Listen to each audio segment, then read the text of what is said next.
It's time to put our skills to the test with a new exercise. Attached to this lecture, you have this PSD file that contains several layers that are unnamed. Please take the time to label them according to the file type to which they belong. So when you recognize a layer, double-click its name and change it to whatever format it is, shape layer, raster, etc. This means your Layers panel will have layers called Smart Object 1, Smart Object 2, and so on. After you rename them, place each type into its own folder.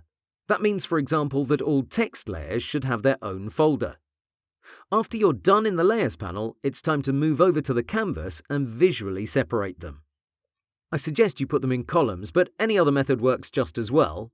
What's important is you practice your selections and try to increase your speed. This is all about dexterity and making smart choices.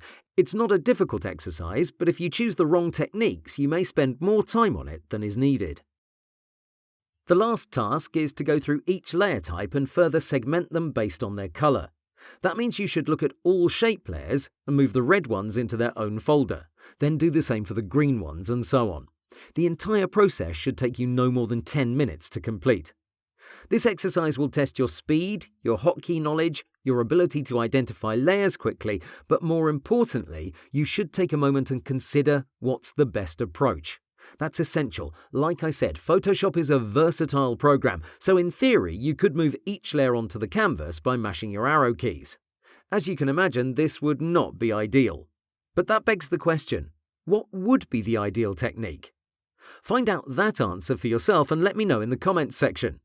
If you're having a difficult time solving it, I'm going to help you out in the next lecture, but please make an effort and do it yourself.